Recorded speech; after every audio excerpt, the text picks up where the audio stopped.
Welcome to the Madroit Podcast. We bring you bite-sized marketing and sales insights to help you level up, no matter the size of your business. Tune in and answer the big question, what does marketing actually do? Hey guys, and welcome back to another episode of the Madroit Marketing Podcast. And today we are talking about local marketing that gets results.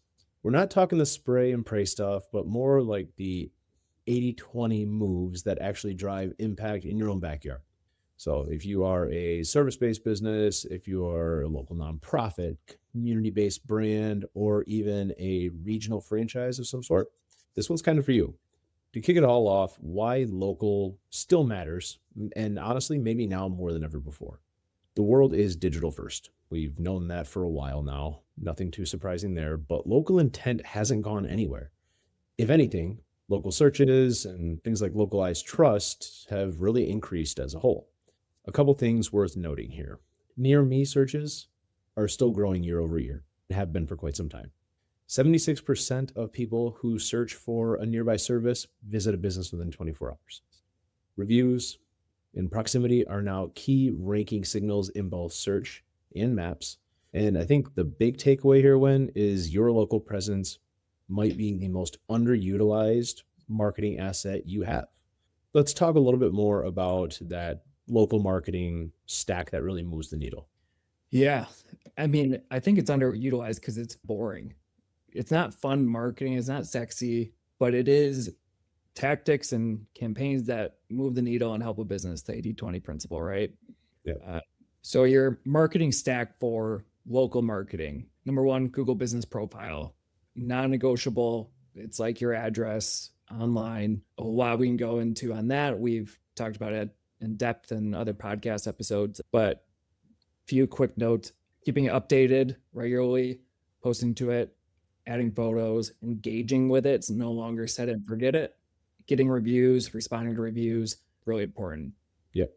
Localized content for your website, creating service pages, service area pages, linking those, updating the Google Business Profile with that information, linking back and forth.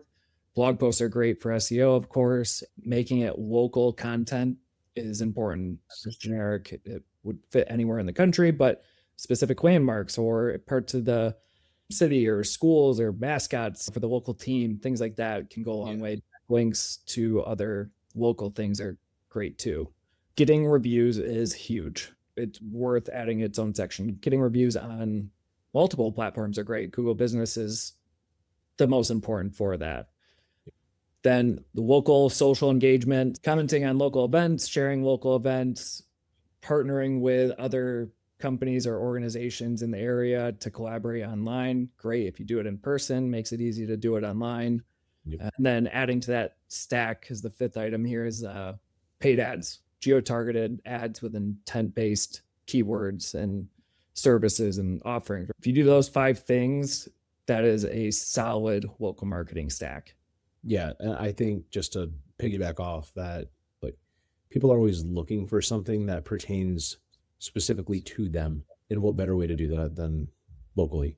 I think it's important to highlight too, if this is all new to you, it doesn't have to be a massive stack of things that you're doing, but more of a lean system that you stay consistent with.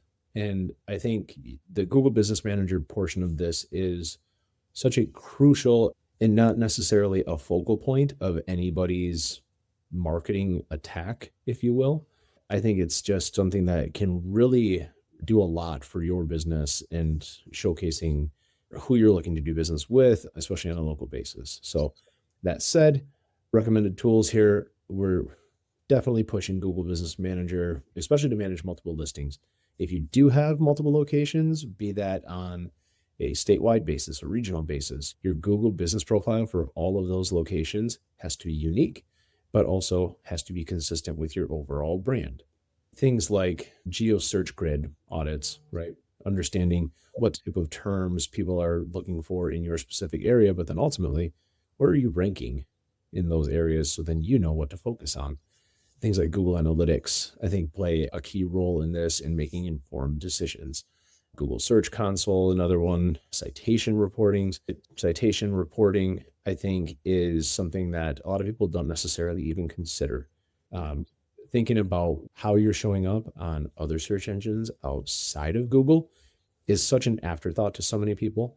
But It is boring, nitty gritty stuff, yeah, but it does make a difference. Google uses all those sites to kind of index. Are you trustworthy? Are you say you are across all these other websites?